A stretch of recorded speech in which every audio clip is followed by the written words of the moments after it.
রাত ৩টার দিকে জামিলুর রহমানের ঘুম ভেঙে গেল। তলপেটে অসহ্য ব্যথা, চিৎকার করে কাঁদতে ইচ্ছে করছে। কেমন নিশ্চিন্ত হয়ে ফাতেমা ঘুমুচ্ছে। এই তো পাশ ফিরল। ইচ্ছা করছে ফাতেমাকে ধাক্কা দিয়ে মেঝেতে ফেলে দিতে। ব্যথার এমন যন্ত্রণা তিনি তার জীবনে আর পেয়েছেন বলে মনে করতে পারলেন না। কি ভয়ঙ্কর ব্যাপার! মনে হচ্ছে কামার শালার কামার গরম গনগনে লাল কাস্তে পেটে ঢুকিয়ে পেটের নাড়িভুড়ি টেনে বের করার চেষ্টা করছে। বের করে ফেললেও শান্তি ছিল, বের করতে পারছে না। পেটের ভেতর সবকিছু জট পাকিয়ে যাচ্ছে। তিনি চাপা গলায় ডাকলেন, ফাতেমা, এই ফাতেমা। ফাতেমা গভীর ঘুমে, হালকাভাবে তার নাক ডাকছে। জামিলুর রহমান বিছানা থেকে নামলেন। পানি খেতে ইচ্ছা করছে। শোবার ঘরে পানির বোতল দেখলেন না। পানি খেতে হলে খাবার ঘর পর্যন্ত যেতে হবে। ফ্রিজের দরজা খুলে পানির বোতল বের করতে হবে। এত শক্তি কি তার আছে? জামিলুর রহমান দরজা খুলে বারান্দায় চলে এলেন। বারান্দার বেতের চেয়ারে আপাতত কিছুক্ষণ বসে থাকবেন। ছোটবেলায় পেট ব্যথা হলে পেটের নিচে বালিশ দিয়ে মা উপর করে শুইয়ে রাখতেন। কিছুক্ষণের মধ্যেই ব্যথা চলে যেত। শৈশবের সেই চিকিৎসা কি এখন চলবে? না, চলবে না। জামিলুর রহমানের মনে হলো কিছুক্ষণের মধ্যেই এই বেতের চেয়ারেই তার মৃত্যু হবে। মৃত্যুর সময় তার পাশে কেউ থাকবে না। তিনি পানির তৃষ্ণায় ছটফট করবেন। কেউ তাকে এক গ্লাস ঠান্ডা পানি এগিয়ে দেবে না। বারান্দায় আলো জ্বলছে। 40 পাওয়ারের একটা বাল্ব বারান্দার দক্ষিণ মাথায়, অথচ এতেই সারা বারান্দা আলো হয়ে আছে। শুধু বারান্দা না, আলো চলে গেছে উঠানেও। জামিলুর রহমানের মনে হলো মৃত্যুর আগে মানুষের চেতনা তীক্ষ্ণ হয়ে যায়। নয়তো বারান্দায় জ্বলা একটা 40 পাওয়ারের বাল্বে তিনি গেট পর্যন্ত দেখতে পারতেন না। বাড়ির কোথায় কি শব্দ হচ্ছে তাও শুনতে পাচ্ছেন। ফাতেমার নাক এখন ডাকছে না। সে থেমে থেমে ভারী নিঃশ্বাস ফেলছে। শোবার ঘরের বাথরুমে পানির ট্যাপ নষ্ট হয়ে গেছে। ক্ষীণ ধারায় ট্যাপ থেকে পানি পড়ার শব্দ কানে আসছে। শোবার ঘর থেকে রান্নাঘরে যাওয়ার জন্য যে করিডোর আছে, সেখানে কি কেউ হাঁটছে? খালি পায়ে হাঁটার শব্দ আসছে। কেউ একজন মনে হয় এক মাথা থেকে আরেক মাথায় যাচ্ছে, আবার ফিরে আসছে। তিনি বললেন, কে? শব্দটা তার কাছাকাছি এসে থেমে গেল। জামিলুর রহমানের অস্পষ্টভাবে মনে হলো সুপ্রভা নয় তো। খুবই হাস্যকর চিন্তা। প্রচণ্ড ব্যথায় কাতর থাকা অবস্থায় মানুষ অনেক হাস্যকর চিন্তা করে। এ বাড়িতে অবশ্য বেশ কিছুদিন ধরেই সুপ্রভাকে নিয়ে নিচু গলায় আলোচনা হচ্ছে, ফিসফাস হচ্ছে। 2 জন বুয়াই দাবি করেছে তারা সুপ্রভাকে দেখেছে। একজনের ভাষ্য হচ্ছে সে ছাদে কাপড় শুকাতে দিয়েছিল, আনতে ভুলে গেছে। সন্ধ্যার পর কাপড়ের কথা মনে হতেই সে আনতে গেল। দড়িতে ঝোলানো কাপড় তুলছে, হঠাৎ দেখে ছাদের এক কোণায় পা ঝুলিয়ে কে যেন বসে আছে। তার বুকে ধক করে একটা ধাক্কা লাগলো। সে একটু এগিয়ে গেল। অবাক হয়ে দেখে সুপ্রভা আপন মনে পেয়ারা খাচ্ছে। কাজের বুয়া বলল, ছোট আফা।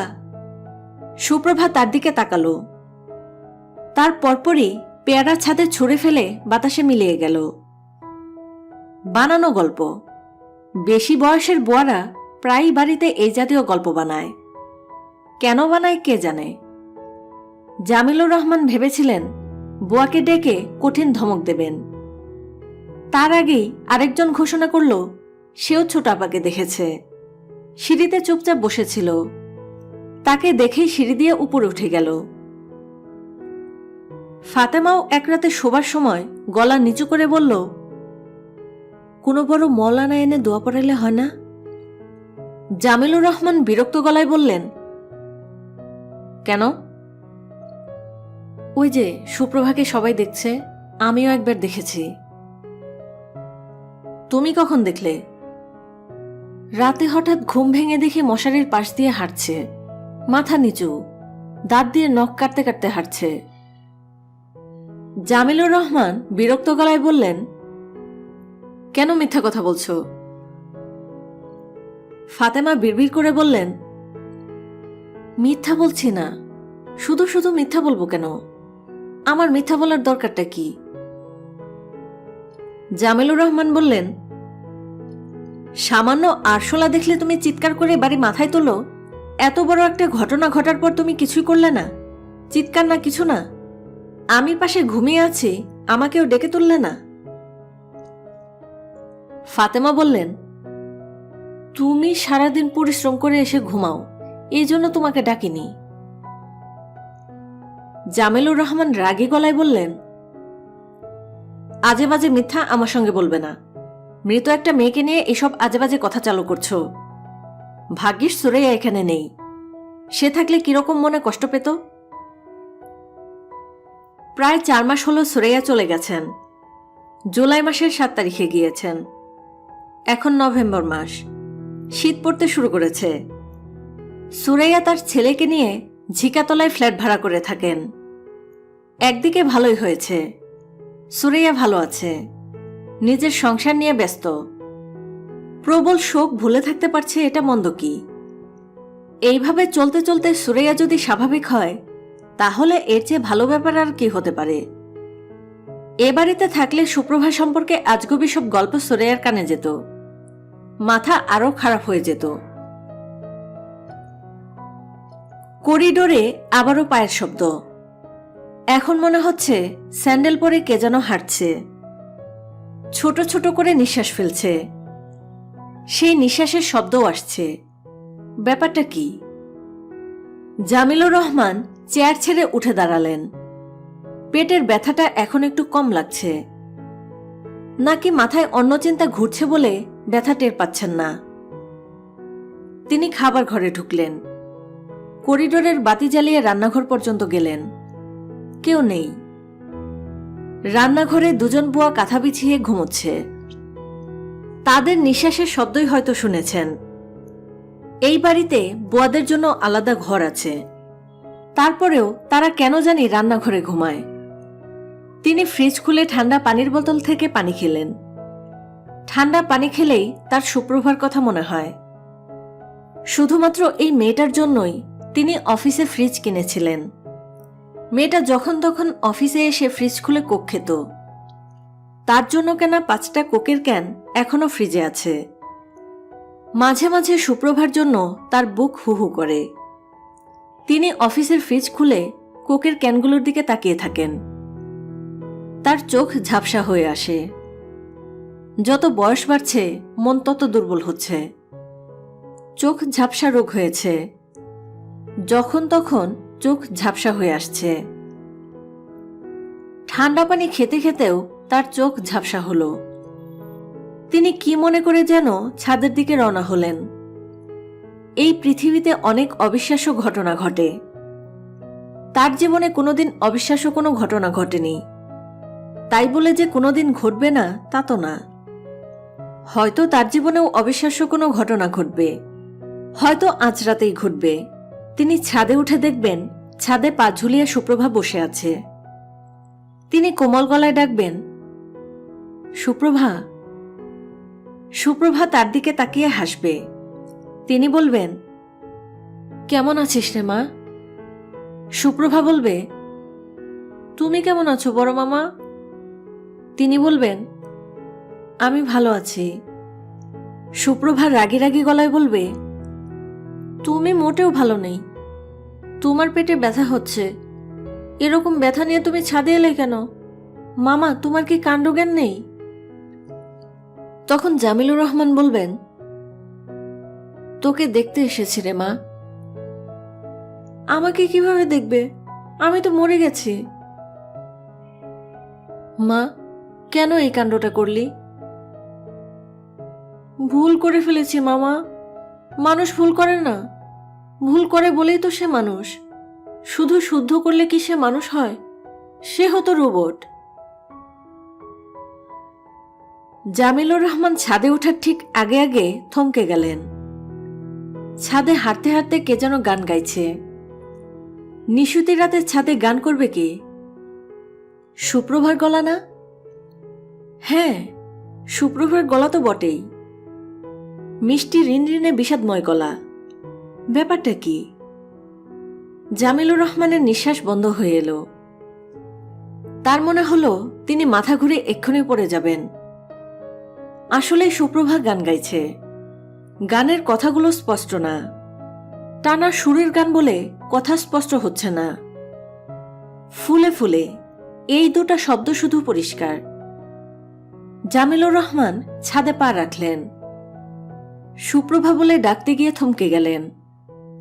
কাপড় শুকানোর দড়ি দুই হাতে ধরে যে মেয়েটি গান গাইছে সে সুপ্রভা নয়, মিতু।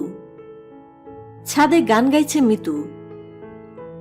মিতু অবাক হয়ে বাবাকে দেখে সহজ গলায় বলল, বাবা তুমি তুমি ছাদে কি করছো?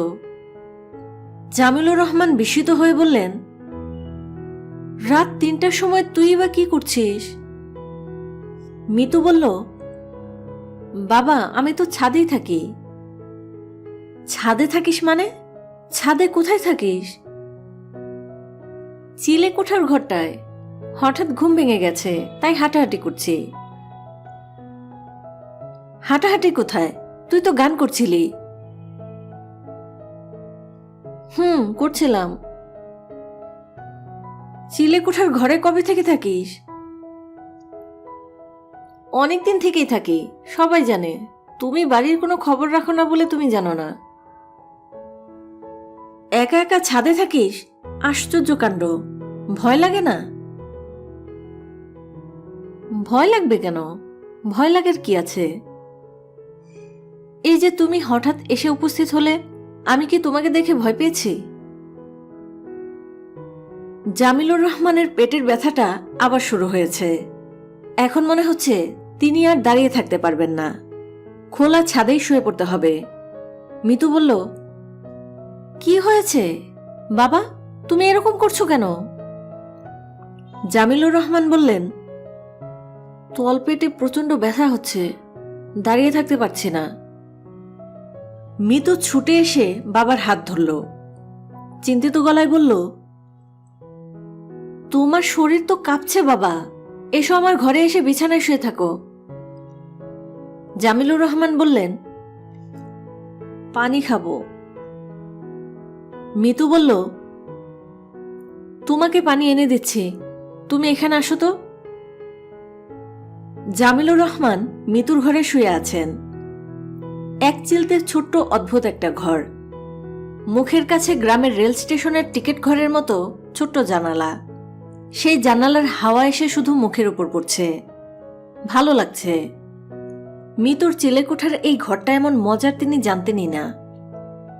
বাড়ির অনেক কিছুই তিনি জানেন না। তেমনি তার নিজের জগতের অনেক কিছুই বাড়ির কেউ জানে না। তিনি যেমন তার ব্যাপারগুলো জানানোর প্রয়োজন মনে করেন না, তারাও তেমনি তাদের ব্যাপারগুলো জানাবার প্রয়োজন মনে করে না। শোভন পুলিশের হাতে ধরা পড়েছে, এই খবর তিনি বাড়িতে কাউকে দেননি, দেয়ার প্রয়োজন মনে করেননি। পুলিশ শোভনের ওপর শারীরিক নির্যাতন করছে, এই খবরও তিনি পেয়েছেন। শারীরিক নির্যাতন পুলিশ খবরাখবর বের করার জন্য করছে না, নির্যাতনটা করছে যেন খবর পেয়ে ছেলের বাবা জামিলুর রহমান পুলিশকে বড় অঙ্কের টাকা দেবার ব্যবস্থা করেন। এই ব্যবস্থা জামিলুর রহমান করেছেন, বড় অঙ্কের টাকাই পুলিশকে দিয়েছেন।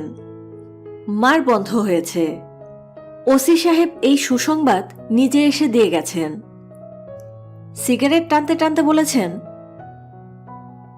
আপনি কোনো চিন্তা করবেন না, আপাতত জামিন হচ্ছে না, কিন্তু মূল কেস এমনভাবে সাজানো হবে যেন তাসের ঘর, সব ঠিকঠাক। কোর্টে গিয়ে এই ধপাস, ঘর ভেঙে পড়ে গেল, কেউ কিছু বুঝল না, আসামি বেকুসুল খালাস। এই কথা বলেই ওসি সাহেব হাহা করে হেসে উঠলেন। এমন বিশ্রী করে জামিলুর রহমান কাউকে হাসতে দেখেননি। তিনি শুকনা গলায় বললেন, ওসি সাহেব আজকে চলে যান, আরেকদিন আসুন, আমি বের হব, জরুরি কাজ আছে।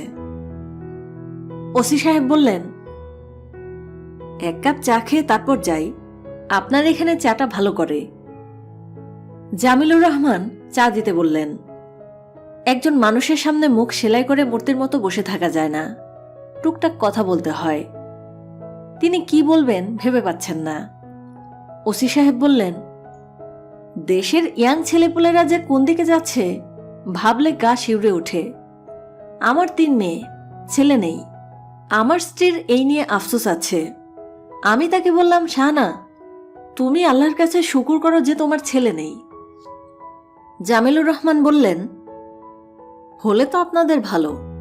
নষ্ট ছেলে মেয়েদের বাবা মার কাছ থেকে অর্থনৈতিক সুবিধা পান।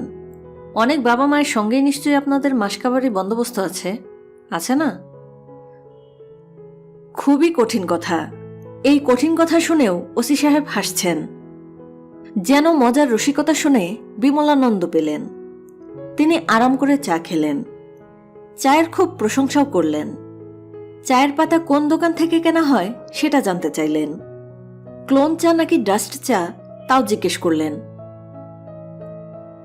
মিতু পানি নিয়ে এসেছে। বাবার মাথায় হাত দিয়ে সে বাবাকে তুলে বসালো। মিতু বলল, ব্যথা কি একটু কম লাগছে বাবা? হুম। বাবা চলো তোমাকে হাসপাতালে নিয়ে যাই। সকাল হোক, তারপর দেখা যাবে। না, এখনই চলো। তোমার চোখ মুখ কালো হয়ে গেছে, আমার ভালো লাগছে না বাবা। ব্যথাটা এখন একটু কম। এখন কম? হুম। 1 কাপ চা বানিয়ে খাওয়াতে পারবি মা? অবশ্যই পারবো, চলো নিচে যাই। আমি এখানেই থাকি, তুই চা বানিয়ে নিয়ে আয়। মিতুর ঘর ছেড়ে তার নড়তে ইচ্ছে করছে না। মিতুকে বলে তার ঘরটা তিনি কি নিজের জন্য নিয়ে নেবেন? অফিস থেকে এসে এই ঘরে থাকবেন। ঘরে তো বাথরুম নেই, বাথরুমের জন্য নিচে যেতে হবে। মিতুর ঘরটা নেওয়া ঠিক হবে না, বেচারির শখের ঘর। মিতুকে একটা বাথরুম বানিয়ে দিতে হবে। রাজমিস্ত্রিকে সকালবেলায় বলে দেবেন। মিতুর ঘরের সঙ্গে সুন্দর একটা বাথরুম হবে, আর ছাদের চারদিকে রেলিং হবে। চা খেতে গিয়ে জামিলুর রহমান লক্ষ্য করলেন তার ব্যথা একটুও নেই। শরীর ঝরঝরে লাগছে। শরীর ভালো লাগলে যা হয়, সবকিছুই ভালো লাগে। এখনও তাই লাগছে। এই যে তার পাশে মিতু বসে আছে, বিস্মিত চোখে তাকে দেখছে, এই দৃশ্যটাও তার দেখতে ভালো লাগছে। জামিলুর রহমান বললেন, তুই কি পড়াশোনাও এখানে করিস? মিতু বলল, না, এটা আমার ঘুম ঘর। শুধু ঘুমাবার সময় এখানে আসি। ঘরটা সুন্দর না বাবা? জামিলুর রহমান বললেন, সুন্দর। তোমার ব্যথা কি এখনো আছে? না, সেরে গেছে। সেরে গেলেও তুমি সকালে একজন ভালো ডাক্তারকে তোমার শরীরটা দেখাও। জামিলুর রহমান বললেন, ডাক্তার দেখাতে হবে না, আমি খুব পরিশ্রম করি তো। পরিশ্রমী মানুষের অসুখ বিসুখ হয় না। এই যে সুরাইয়া এখন স্বাভাবিক আচরণ করছে, কেন করছে? পরিশ্রম করছে বলেই এই উন্নতিটা হয়েছে। মিতু বলল, ফুপু কি এখন ভালো হয়ে গেছেন? জামিলুর রহমান বললেন, আমার তো মনে হয় সে আগের চেয়ে অনেক ভালো। কথাবার্তাও স্বাভাবিক। তোর কাছে মনে হয় না? আমি তো বাবা জানি না, ফুপুদের বাড়িতে কখনো যাইনি। কেন? যেতে ইচ্ছা করেনি। কেন? ইমন আসে না? না। কেন? জানি না বাবা। সে আসে না বলে তুই কি যাস না? মিতু হেসে ফেলে বলল, এইসব তুচ্ছ ব্যাপার নিয়ে তুমি মাথা ঘামিও না তো। মা পুত্র নতুন সংসার পেতেছে, ওদের বিরক্ত করতে ইচ্ছা করে না বলেই যায় না। জামিলুর রহমান বললেন, ওরা কেন আসে না? মিতু বলল, আমি কি করে বলবো ওরা কেন আসে না? জামিলুর রহমান বললেন, আচ্ছা, আমি বলে দেব। তোমাকে কিছু বলতে হবে না বাবা। মনের ভেতরের আকাশ মেঘে মেঘে ঢেকে গেলে গলা এমন ভারী হয়। কেন তার মেয়ের মনে এত মেঘ জমবে? তিনি যেমন একা একা জীবনযাপন করেন, তার মেয়েটাও কি তাই করে? এটা ঠিক না। এই বয়সেই একা জীবনযাপনে অভ্যস্ত হয়ে গেলে বাকি জীবন কাটানো খুব কষ্টকর হবে। মিতু হঠাৎ বাবার দিকে তাকিয়ে বলল, বাবা। সকাল হয়ে যাচ্ছে, ছাদ থেকে সকাল হওয়া দেখা খুবই ইন্টারেস্টিং, দেখবে? আয় দেখি। জামিলুর রহমান মেয়ের সঙ্গে সকাল হওয়া দেখতে গেলেন। ব্যাপারটা তার এত ভালো লাগবে তিনি নিজেও ভাবেননি। গ্রামের সকাল সুন্দর, কিন্তু শহরের সকালও এত সুন্দর হয়? এত পাখি ডাকে, দিনের প্রথম আলোয় এত রহস্য। জামিলুর রহমানের খুব ইচ্ছা করল মেয়েকে একটা কথা বলতে। তিনি বললেন, মা, তুমি আমাকে এত সুন্দর একটা জিনিস দেখালে, এখন তুমি বলো তুমি আমার কাছে কি চাও? তুমি যা চাইবে আমি তাই দেব। তার নিজেকে কিছুক্ষণের জন্য হলেও আলাদিনের চেরাগের দৈত্যের মতো মনে হলো তার ক্ষমতা অসীম। মিতু নামের মেয়েটি এই মহেন্দ্রক্ষণে যা চাইবে তাই তিনি তাকে দিতে পারবেন। মিতু কিছু চাচ্ছে না, সুন্দর করে হাসছে। আশ্চর্য, তার নিজের মেয়ে এত সুন্দর করে হাসে, আর তিনি জানেনই না। শোভনের ব্যাপারটা কি মিতুর সঙ্গে আলাপ করবেন? এমন সুন্দর সকালে কুৎসিত কিছু নিয়ে আলাপ করতে ইচ্ছা করে না। জামিলুর রহমান মেয়ের দিকে তাকিয়ে বললেন, মিতু। জি বাবা। শোভন পুলিশের হাতে ধরা পড়েছে, থানা হাজতে আছে। মিতু বলল, বাবা আমি জানি। তুই জানিস? তোর মা জানে? হ্যাঁ, মাও জানে, টুকুন ভাইয়া এসে বলে গেছে। জামিলুর রহমান চুপ করে গেলেন। সবাই সবকিছু জানে, অথচ সবাই এমন ভাব করছে যেন কেউ কিছু জানে না। বদলে যাচ্ছে, সবাই বদলে যাচ্ছে। মিতু। জি বাবা। তুই যে একটা গান করছিলি, ওই গানটা কর তো শুনি। মিতু বিস্মিত গলায় বলল, আমি গান করছিলাম মানে? আমি কি গান জানি নাকি যে গান করব? জামিলুর রহমান বললেন, আমি তো স্পষ্ট শুনলাম তুই গান করছিস। মিতু বলল, বাবা আমি কখনো গান করি না। অনেকে বাথরুমে গুনগুন করে গান করে, আমি তাও করি না। আমার গলায় কোনো সুর নেই। গান করতো সুপ্রভা, যখন তখন গান। জামিলুর রহমান চুপ করে গেলেন। তিনি তাহলে সুপ্রভার গানই শুনেছেন। ইমন খেতে বসেছে। সুরাইয়া খুব আগ্রহ করে ছেলের খাওয়া দেখছেন। টেবিলে 3 রকমের তরকারি, সজনে ডাঁটা এবং আলু দিয়ে একটা ভাজি, ইলিশ মাছের ডিম, ডাল। ইমন কেমন যেন অনাগ্রহের সঙ্গে খাচ্ছে। সজনে ডাঁটা নিল, তার সঙ্গে ইলিশ মাছের ঝোল মেশালো, এর মধ্যে 1 চামচ ডাল দিয়ে দিল। সুরাইয়া বললেন, খেতে কেমন হয়েছে রে? ইমন বলল, ভালো হয়েছে। ভালো হয়েছে তো এমন ভাবে খাচ্ছিস কেন? সব মিশিয়ে ঘ্যাট বানাচ্ছিস, আরাম করে খা। ইমন বলল, আরাম করেই খাচ্ছি। ইমন আরাম করে খাচ্ছে না, খাবার মোটেই ভালো হয়নি। প্রতিটি তরকারিতে লবণ বেশি। সামান্য বেশি হলেও খেয়ে ফেলা যেত, অনেকখানি বেশি। ইমনের ধারণা তার মার লবণের আন্দাজ নষ্ট হয়ে গেছে। হয় লবণ খুব বেশি হচ্ছে, না হয় লবণ হচ্ছেই না। সুরাইয়া বললেন, ইলিশ মাছের ডিম কেমন হয়েছে? ভালো। তোর বাবার খুব প্রিয় ছিল। লোকজন বাজার থেকে ডিম ছাড়া ইলিশ আনে, তোর বাবা আনতো ডিমওয়ালা ইলিশ। মাছ কাটার সময় তোর বাবা পাশে থাকতো, যদি দেখতো ডিম নেই অমনি তার মুখটা কালো হয়ে যেত।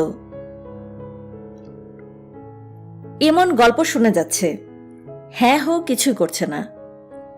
বাবার গল্প এখন আর তার কাছে ভালো লাগে না, অসহ্য বোধ হয়। ইলিশ মাছের ডিম তার বাবার পছন্দের খাবার ছিল, এই গল্প সে আগে অনেকবার শুনেছে, ভবিষ্যতেও আরো অনেকবার শুনতে হবে। মার আলোচনা কোন খাতে যাবে ইমন এখন বলে দিতে পারে। ইলিশ মাছের ডিমের প্রসঙ্গ যখন এসেছে, তখন কই মাছের ঝোলের প্রসঙ্গ আসবে। সুরাইয়া বললেন, ইমন জি। বাজারে দেখিস তো মাসকলাইয়ের ডাল পাস কিনা? খোসা ছাড়ানো ডাল না, খোসাওয়ালা ডাল। তোর বাবার খুব পছন্দ ছিল। অনেকে মাসকলাইয়ের ডালে মাছ দিয়ে রান্না করে, তোর বাবার তা পছন্দ না। মাছ দিলেই তার কাছে আষ্টে গন্ধ লাগতো। তোকে একদিন মাছ দিয়ে ডাল রান্না করে দেব। তোর বাবার পছন্দ ছিল না বলে তোরও পছন্দ হবে না এমন তো কোনো কথা না, হয়তো তোর ভালো লাগবে। মাসকলাইয়ের ডাল নিয়ে আসিস তো। আচ্ছা। বাজারে নতুন সর্ষে শাক উঠেছে কিনা খেয়াল রাখিস। আচ্ছা। সর্ষে শাক দিয়ে কই মাছও তোর বাবার প্রিয়। কোন বন্ধুর বাসা থেকে খেয়ে এসে একদিন আমাকে রাত্রে বলল, সর্ষে শাক দিয়ে কই মাছের ঝোল আমি জন্মে শুনিনি। একদিন ভয়ে ভয়ে রাঁধলাম, সেই রান্নাই কাল হলো। 2 দিন পর পর সর্ষে শাক আর কই মাছ। আমি আবার কই মাছ খেতে পারি না কাটার ভয়ে। কই মাছের কাটা বড়শির মতো একটু বাঁকানো, একবার গলায় আটকালে আর যাবে না। তোর বাবার মতো কই মাছ খাওয়ার লোকও যা বিপদে পড়েছিল। শোন কি হয়েছে। ইমনের খাওয়া শেষ হয়ে গেছে। সে উঠে দাঁড়াতে দাঁড়াতে বলল, মা, তোমাকে একটা অনুরোধ করি, তুমি দয়া করে অন্য গল্প করো। বাবার গল্প শুনতে এখন আর ভালো লাগে না। তাছাড়া গল্পগুলো তো নতুন না, পুরানো। সুরাইয়া আহত চোখে ছেলের দিকে তাকিয়ে রইলেন। ইমন এই ধরনের কথা বলবে তিনি স্বপ্নেও কল্পনা করেননি। ছেলেটা দ্রুত বদলে যাচ্ছে। নিজেদের ফ্ল্যাটে আসার পর থেকে পড়াশোনাও করছে না। তিনি সময়ে অসময়ে ছেলের ঘরে ঢুকে দেখেছেন সে বিছানায় শুয়ে আছে, মাথার নিচে বালিশ নেই। সে শূন্য দৃষ্টিতে তাকিয়ে আছে ছাদের দিকে। মানুষ একটু আদ্র বদলায়, সেই বদলানোটাও খুব ধীরে হয় বলে চোখে পড়ে না। ইমনেরটা দ্রুত হচ্ছে বলেই চোখে পড়ছে। হারিয়ে যাওয়া বাবার গল্প সুরাইয়া ইচ্ছা করেই করেন, যাতে মানুষটা পুরোপুরি হারিয়ে না যায়। সেই গল্প ইমন শুনতে চাচ্ছে না। মার সঙ্গে কঠিন গলায় কথা বলতে শুরু করেছে। এই গলা ভবিষ্যতে আরো কঠিন হবে। তখন কি হবে? সুরাইয়া বুকে ব্যথা বোধ করতে শুরু করলেন। এটা তার পুরনো ব্যথা, আজকাল ঘন ঘন হচ্ছে। সুরাইয়া দেখলেন ইমন শার্ট গায়ে দিচ্ছে, চিরুনি নিয়ে বাথরুমে ঢুকল। সে কি কোথাও বের হচ্ছে? আজকে ছুটির দিন, আজকে কেন ঘর থেকে বের হবে? ছুটির দিনগুলো ঘরে থাকার জন্য, বাইরে ছুটাছুটি করার জন্য না। ইমন বাথরুম থেকে বের হতেই সুরাইয়া বললেন, কোথাও যাচ্ছিস?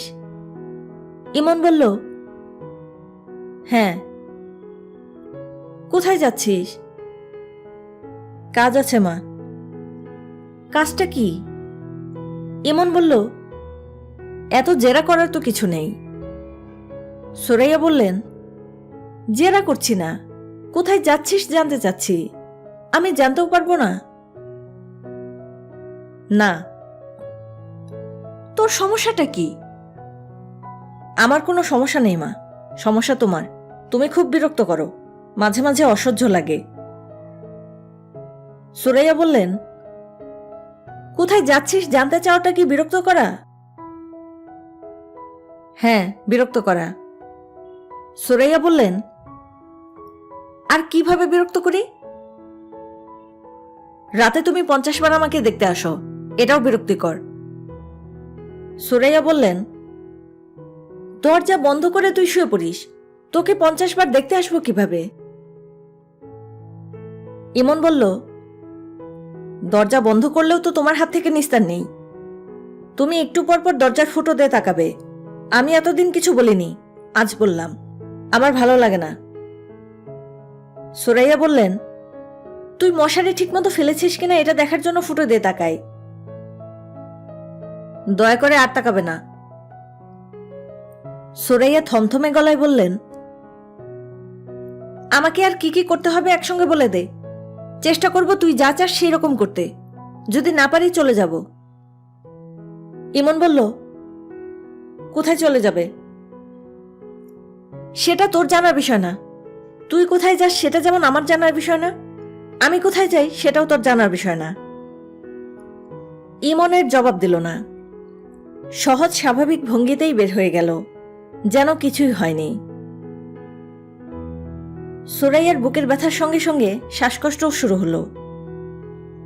শ্বাসকষ্টের এই উপসর্গ নতুন, মাঝে মাঝে হয়। ডাক্তারের কাছে যেতে ইচ্ছে করে না। কপালে কষ্ট থাকলে কষ্ট ভোগ করতেই হবে, ডাক্তার কবিরাজ কিছু করতে পারবে না। সুরাইয়া দুপুরে খেলেন না, চাদর গায়ে ঘুমোতে গেলেন। বুকের ব্যথা এবং শ্বাসকষ্টের জন্য ঘুম আসছে না। সেটাই ভালো, শরীরের কষ্ট নিয়ে জেগে থেকে নিজের জীবনের কথা ভাবা, ভাবতে ভাবতে চোখের পানি ফেলা। বারান্দায় রাখা ফুলের টবে আজ পানি দেওয়া হয়নি, ভালোই হয়েছে। গাছগুলোও কষ্ট করুক, তিনি একা কেন কষ্ট করবেন? তার সঙ্গে যারা বাস করবে তাদেরও কষ্ট করতে হবে। তারপর কোনো একদিন ইমনের বাবার মতো তিনিও ঘর ছেড়ে চলে যাবেন, আর কেউ কোনোদিন তার খোঁজ পাবে না। ইমন থাকুক একা একা, ইমনের এখন আর তাকে দরকার নেই। তার এত কি দায় পড়েছে? ইমনের একটা বিয়ে দিয়ে যেতে পারলে ভালো হতো। ইমনের দিকে লক্ষ্য রাখবে এমন একজন দরকার। একটা মেয়েকে তার পছন্দ হয়েছে, বাড়িওয়ালার দুঃসম্পর্কের আত্মীয়া, মুন্নি। এই বাড়িতে থেকে ইডেন কলেজে পড়ে, দুনিয়ার কাজ করে। মেয়েটাকে তিনি 5 মিনিটের জন্য বসে থাকতে দেখেননি। মেয়েটা দেখতে তত ভালো না, গায়ের রং কালো। সৌন্দর্যের প্রথম শর্তই গায়ের রং, সেই রং কালো হলে সবই মাটি। এমনিতে অবশ্য মেয়েটার খুব মায়া মায়া চেহারা, মাথা ভর্তি চুল, লম্বা একহারা গড়ন, গলার স্বর খুব মিষ্টি এবং হাস্যমুখী। হাসি ছাড়া কথাই বলতে পারে না। মেয়েটা তাকে খালা ডাকে এবং অবসর পেলেই তার সঙ্গে গল্প করতে আসে। ইমনের বাবার সব গল্পই তিনি ইতিমধ্যে মেয়েটার সঙ্গে করেছেন। গল্প বলার সময় কয়েকবার তার চোখে পানি এসেছে। সুরাইয়া আনন্দের সঙ্গে লক্ষ্য করেছেন মেয়েটার চোখেও পানি এসেছে। মেয়েটার কথাবার্তা বলার ভঙ্গিও খুব সুন্দর, খুব মজা করে কথা বলে। ওই তো সেদিন হাসতে হাসতে বলল, আচ্ছা খালা, আপনার পুত্র কি সবসময় এরকম গম্ভীর থাকে? সব সময় ভুরু কুঁচকে থাকে, গম্ভীর আনন্দ। তিনি হাসতে হাসতে বললেন, মা, এটা ওদের বংশগত রোগ, তার বাবাও ছিল গম্ভীর। মেয়েটা বলেছে, আমার ওনাকে দেখলে কি মনে হয় জানেন? মনে হয় এই বুঝি উনি ভুরু টুরু কুচকে আমাকে বলবেন, এই মেয়ে, নিউটনের সেকেন্ড লটা কি বুঝিয়ে বলো। মুন্নি হাসে, তিনিও হাসেন। মুন্নি বলে, খালা, আমি একটা প্ল্যান করেছি। ওনাকে আমি একদিন খুব ভরকে দেব। কি করব জানেন? আপনার বাসায় ঘাপটি মেরে বসে থাকব। উনি যখন বাসায় ফিরবেন, দরজা খোলার জন্য কলিং বেল টিপবেন, তখন আমি দরজা খুলে বলবো, আপনি কে, কাকে চান? উনি খুব ভরকে যাবেন, তাই না খালা? সুরাইয়া বলেছেন, না, ও ভরকে যাবার ছেলে না। মুন্নিদের বাড়িতে আত্মীয় স্বজন এলে মুন্নির ঘুমোবার জায়গার সমস্যা হয়। সে চলে আসে সুরাইয়ার কাছে, আদুরি গলায় বলে, খালা, আজ রাত্রে আমি কি আপনার সঙ্গে ঘুমোতে পারি? সুরাইয়া বলেন, অবশ্যই পারো মা। মুন্নি বলে, আমি ঘুমোতে এলে আপনার জন্য ভালোই হবে। আমি খুব সুন্দর করে চুলে বিলি কাটতে পারি, চুলে বিলি কেটে আপনার ঘুম পাড়িয়ে দেব। সুরাইয়া বলেছেন, তোমাকে চুলে বিলি কাটতে হবে না, তুমি এসে আমার সঙ্গে ঘুমাও, দুজনে গল্প করব। আমার ছেলেটা এমন হয়েছে, তাকে 10টা কথা বললে সে একটা কথার জবাব দেয়। তার সঙ্গে কথা বলা আর একটা গাব গাছের সঙ্গে কথা বলা একই। গাব গাছের তো তাও পাতা নড়ে, তার তো তাও নড়ে না। মুন্নি যতবার এ বাড়িতে থাকতে এসেছে, ততবারই তিনি প্রায় সারা রাত জেগে গল্প করেছেন। মুন্নির জন্য রাতগুলো কেমন ছিল তিনি জানেন না, কিন্তু তার জন্য রাতগুলো ছিল আনন্দময়। মাঝে মাঝে মেয়েটা অদ্ভুত ধরনের কথাও বলে, অদ্ভুত এবং ভয়ঙ্কর। পুরোপুরি ভেঙে বলে না বলে তিনি ব্যাপারটা ঠিক বুঝতে পারেন না। যেমন এক রাতে অনেকক্ষণ গল্পগুজবের পর তিনি বললেন, মা, এখন ঘুমোতে যাও, ফজরের আজান হতে বেশি দেরি নেই। মুন্নি তখন বিছানায় উঠে বসে অন্যরকম গলায় বলল, খালা, আপনি কি আমাকে পছন্দ করেন? উনি বললেন, অবশ্যই পছন্দ করি। আপনার কি ধারণা আমি একটা ভালো মেয়ে? অবশ্যই তুমি ভালো মেয়ে। খালা, আমি কিন্তু ভালো মেয়ে না, আমি ভয়ঙ্কর খারাপ মেয়ে। ভয়ঙ্কর খারাপ মেয়েরা যা করে আমিও তাই করি। মাঝে মাঝে তার চেয়ে বেশিই করি। নিজের ইচ্ছাই করি না, করতে বাধ্য হই। তখন সুরাইয়া বলেছেন, বাধ্য হয়ে অনেকেই অনেক কিছু করে। মুন্নি বলেছে, ভালো মেয়েরা করে না খালা, ভালো মেয়েরা ভেঙে যায় কিন্তু মচকায় না। আমি ভাঙি না, মচকাই। আমার জন্ম হয়েছে মচকাবার জন্যে। সুরাইয়া বলেছেন, ভয়ঙ্কর যে কাজটা করো সেটা কি? আপনি আন্দাজ করুন তো খালা। আন্দাজ করতে পারছি না। একদিন পারবেন। মুন্নি শুয়ে পড়ে এবং সঙ্গে সঙ্গে ঘুমিয়েও পড়ে। তিনি জেগে থাকেন এবং বারবারই তার মনে হয় বড় ভালো একটা মেয়ে। গায়ের রংটা যদি আরেকটু ভালো হতো, তিনি সরাসরি ইমনের সঙ্গে মেয়েটার বিয়ের কথা বলতেন। কালো মেয়ের সঙ্গে ছেলের বিয়ে দিলে নাতি নাতনিগুলো কালো হবে। সেই কালো নাতনিগুলোর বিয়ে সমস্যা হবে। বিয়ে অনেক বড় ব্যাপার, হুট করে দিয়ে দিলেই হয় না, অনেক ভেবেচিন্তে দিতে হয়। ইমন হাঁটছে। হাঁটতে তার ভালো লাগে। হাঁটার সময় চারদিকে খেয়াল রাখতে হয় বলে মাথায় অন্য চিন্তা আসে না। রিকশায় উঠতেই উদ্ভট সব চিন্তা আসে। আজ রাস্তায় হাঁটতে ইমনের ভালো লাগছে না। ঘুম পাচ্ছে। কাল রাতে এক ফোঁটা ঘুম হয়নি। সেই ঘুমে এখন শরীর প্রায় জমে যাচ্ছে। এমন কোনো উদাহরণ কি আছে যে হাঁটতে হাঁটতে একজন মানুষ ঘুমিয়ে পড়ল এবং ঘুমের মধ্যেই হাঁটতে থাকল? উদাহরণ না থাকলে সে তৈরি করবে। গিনিস বুক অফ রেকর্ডে নাম উঠবে। বাংলাদেশের ইমন ঘুমন্ত অবস্থায় 3 কিলোমিটার পথ অতিক্রম করে তার ছাত্রীকে পড়াতে যান। ঘুমন্ত অবস্থাতেই তাকে 1 ঘন্টা পড়ান এবং ঘুমিয়ে ঘুমিয়ে নিজের ফ্ল্যাটে ফিরে আসেন। গিনিস বুক অফ রেকর্ডে নাম ওঠার পর বিভিন্ন পত্রপত্রিকায় ইন্টারভিউ ছাপা হবে এবং বিভিন্ন সংগঠন পুরস্কার দেওয়া শুরু করবে। উপাধিও দিতে পারে। বীর শ্রেষ্ঠের মতো ঘুম শ্রেষ্ঠ জাতীয়। আচ্ছা, এইসব সে কি ভাবছে? ঘুম কাটাবার জন্য ইমন রাস্তার পাশের চায়ের দোকানে থামল। পরপর 2 কাপ চা খেল। টাকা দিতে গিয়ে দেখে ভাঙতি নেই। একটা 500 টাকার নোট। 2 প্যাকেট সিগারেট কিনলে টাকার ভাঙতি পাওয়া যাবে। 2 প্যাকেট সিগারেটই দরকার, একজনকে দিতে হবে। আচ্ছা, 3 প্যাকেট সিগারেট কিনলে কেমন হয়? তার নিজের জন্য 1 প্যাকেট। রাতে বিছানায় শুয়ে শুয়ে সিগারেট টানবে।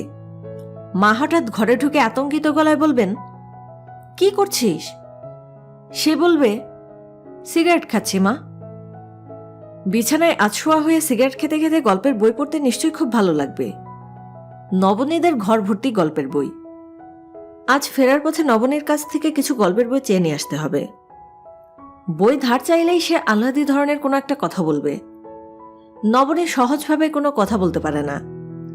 তার কাছে প্রকাণ্ড একটা কাচের জার আছে, জার ভর্তি তরল আহ্লাদি। নবনী প্রতিটি কথা বলার আগে আহ্লাদি জারে ডুবিয়ে বলে। নবনীকে যে ছেলে বিয়ে করবে তার প্রথম করণীয় কাজটা হচ্ছে বিয়ের রাতেই আহ্লাদির জারটা ভেঙে ফেলা। আচ্ছা, এইসব সে কি ভাবছে? নবনীর আহ্লাদিতে তো তার কিছু আসা যায় না। নবনী যা ইচ্ছা করুক। তার দায়িত্ব নবনীকে অঙ্ক শেখানো। নবনীকে সে সপ্তাহে 3 দিন পড়ায়, সন্ধ্যার পর 1 ঘন্টা। পড়ানোর টাইম টেবিলের কোনো ঠিক নেই। হুট করে নবনী বলবে, স্যার আগামীকাল আসবেন না, পরশুদিন আসুন, দুপুর 2টার সময়, যদি আপনার কাজ না থাকে। স্যার শুনুন, আগামী 1 সপ্তাহ আসবেন না, আমরা দল বেঁধে টেকনাফ যাব। আপনি না গিয়ে থাকলে আমাদের সঙ্গে চলুন। চলুন না স্যার, প্লিজ। ইমন ঠিক 3:30টায় নবনীদের বাসার সামনে উপস্থিত হলো। নবনী দরজা খুলে আকাশ থেকে পড়ার ভঙ্গি করে বলল, ও মা, স্যার আপনি? ইমন বিস্মিত হয়ে বলল, তুমি তো 3:30টার সময় আসতে বলেছিলে। ও আল্লাহ, আমার এখন কি হবে? কিছু মনে নাই। আজকেও বোরিং ম্যাথ নিয়ে বসতে হবে, ছুটির দিনেও ম্যাথ। তোমার ইচ্ছা না করলে থাক। থাকবে কেন? এসেছেন যখন, তখন তো পাশা খেলতেই হবে। পাশা খেলতে হবে মানে কি? পাশা খেলার গান শোনেননি? হিট গান। আজ পাশা খেলবো রে শ্যাম। স্যার আপনি 5 মিনিট অপেক্ষা করুন, আমি 5 মিনিটের মধ্যে বই খাতা নিয়ে চলে আসব। এই 5 মিনিট আপনি বরং খবরের কাগজ পড়ুন। আজকের কাগজ পড়েছেন? না, আমিও পড়িনি, পড়তে ভালো লাগে না। সব সময় বৃষ্টি বৃষ্টি সব নিউজ ছাপা হয়। স্যার আমি যাই, জাস্ট 5 মিনিটস। ইমন 20 মিনিট ধরে বসে আছে। নবনীর কোনো খোঁজ নেই। বিশাল বাড়িতে তাকে ক্ষুদ্র এবং তুচ্ছ মনে হচ্ছে। বড় বড় সোফা, সোফার সামনে কাচের টেবিল। পায়ের নিচের কার্পেটটা এতই সুন্দর যে এর উপর দাঁড়াতেও মায়া লাগে। ড্রয়িং রুমের 2 কোণার কাচের 3 কোণা টেবিলে 2টা শ্বেতপাথরের নারী মূর্তি। গায়ের কাপড় গায়ে থাকছে না, খুলে পড়ে যাচ্ছে। মূর্তি দুটার দিকে তাকিয়ে থাকা যায় না, আবার দৃষ্টিও ফিরিয়ে নেওয়া যায় না। ইমনের নিজেকে বসার ঘরের অনেক আসবাবপত্রের মতো একটা আসবাব বলে মনে হচ্ছে। স্যার আপনাকে চা দেয়নি? কি আশ্চর্য, আমি বলে গেলাম চা দিতে। ছি ছি, স্যার আপনি কি রাগ করেছেন? না, রাগ করব কেন? একা একা এতক্ষণ বসেছিলেন এই জন্য। কেন দেরি হয়েছে জানেন স্যার? আমি বাথরুমে ঢুকে হাত মুখ ধুয়ে বের হব, এমন সময় টেলিফোন। আমার এক বান্ধবী, ওর নাম শম্পা, টেলিফোন করেছে। শম্পা একবার টেলিফোন করলে আর ছাড়ে না। ইমন তাকিয়ে আছে। নবনী শম্পার সঙ্গে কথা বলছিল এটা মিথ্যা। নবনী এতক্ষণ সাজগোজ করছিল। যে সাজ সে দিয়েছে সেই সাজের জন্য 20 মিনিট খুব কম সময়। মেরুন রঙের সবুজ পাড় শাড়ি, মেরুন স্যান্ডেল, গাঢ় সবুজ ব্লাউজ। চুলেও কিছু একটা করা হয়েছে, ঢেউয়ের মতো ফুলে আছে। চোখে কাজল দেওয়া হয়েছে। নবনীর চোখ এখন যতটা টানা মনে হচ্ছে আসলে ততটা টানা না। নবনী বলল, স্যার কি দেখছেন? ইমন বলল, চলো পড়তে বসি। স্যার আজ পড়ব না, এরকম সাজগুজ করে পড়তে ভালো লাগে না। এমন সাজের পর ইটিস পিটিস করতে ভালো লাগে। ইটিস পিটিস কি? কিছু না স্যার, রসিকতা করলাম। আসলে কি হয়েছে জানেন, শম্পা টেলিফোন করেছে তার বাসায় যাবার জন্য।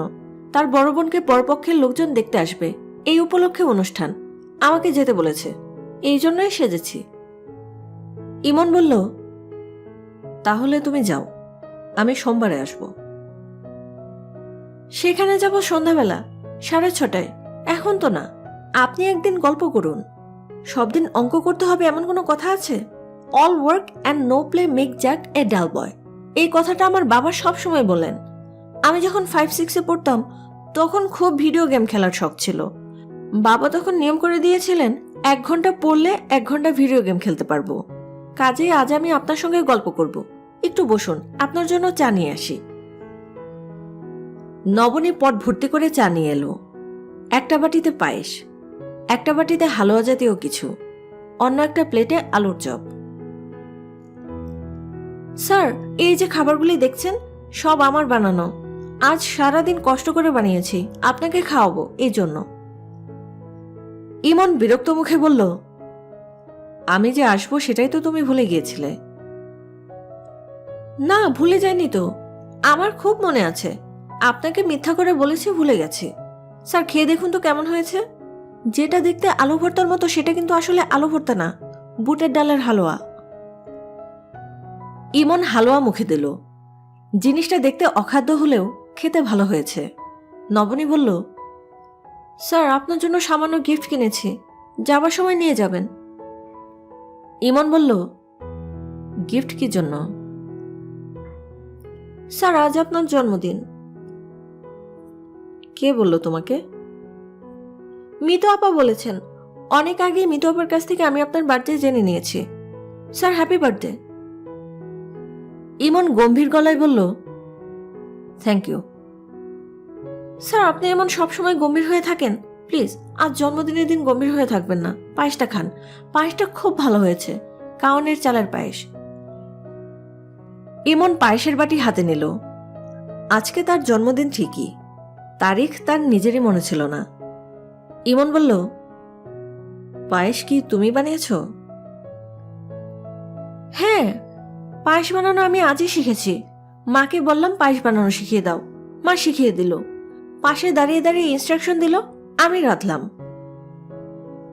ইমন বলল, পায়েসটা বেশ ভালো হয়েছে। নবনী বলল, মা বললেন এত যত্ন করে পায়েস রাখছিস কার জন্যে? আমি বললাম স্যারের জন্যে। অমনি মার মুখ গম্ভীর হয়ে গেল। মা আপনাকে সহ্য করতে পারে না। কেন? মার ধারণা আমি আপনাকে মার চেয়ে বেশি পছন্দ করি এই জন্য। তবে মার পছন্দে কিছু আসা যায় না। আমাদের বাড়িতে বাবার পছন্দ অপছন্দটাই গুরুত্বপূর্ণ। এই বাড়ির সবকিছু চলে বাবার চোখের ইশারায়। বাবা যদি কোনো একটা ব্যাপারে হ্যাঁ বলেন, তাহলে পৃথিবীর কেউ সেই হ্যাঁকে না বানাতে পারবে না। ইমন বলল, ও আচ্ছা। নবনী বলল, আর সেই কঠিন বাবাকে কে কন্ট্রোল করে বলুন তো? তুমি করো? হ্যাঁ, আমি করি। আমি বাবাকে যা করতে বলবো বাবা তাই করবে। ভালো তো। ওই দিন আমি বাবাকে বললাম, বাবা আমি কিন্তু নিজের ইচ্ছা মতো বিয়ে করব। আমি যদি কাউকে পছন্দ করি তুমি কিন্তু না বলতে পারবে না। বাবা হাসি মুখে বললেন, আচ্ছা না বলবো না। পছন্দের কেউ কি ইতিমধ্যে জোগাড় হয়ে গেছে? আমি বললাম, বাবা বললেন, তার সঙ্গে আমার পরিচয় করে দিবি না? আমি বললাম, দেব। ইমনের চা খাওয়া হয়ে গেছে। সে উঠতে যাবে তখন নবনী বলল, স্যার উঠবেন না, বাবার সঙ্গে আপনার পরিচয় করিয়ে দেই। আপনি এতদিন ধরে আমাকে পড়াচ্ছেন, কিন্তু এখনো বাবার সঙ্গে দেখা হয়নি। আজ বাবা বাসায় আছেন, ঘুমোচ্ছেন। ঘুম ভাঙলেই বাবার সঙ্গে পরিচয় করিয়ে দেব। ইমন বলল, নবনী আজ থাক, অন্য একদিন পরিচয় করব। আজ আমার একটা কাজ আছে। বাবার ঘুম এক্ষুনি ভাঙবে। 4টার পর বাবা বিছানায় থাকেন না। এখন বাজছে 4:10। ইমন দাঁড়িয়ে পড়ল। নবনী আহত গলায় বলল, স্যার আপনি সত্যি সত্যি চলে যাচ্ছেন? হ্যাঁ, আমার জরুরি কাজ আছে। কি জরুরি কাজ? আমার এক ভাইকে পুলিশে ধরেছে।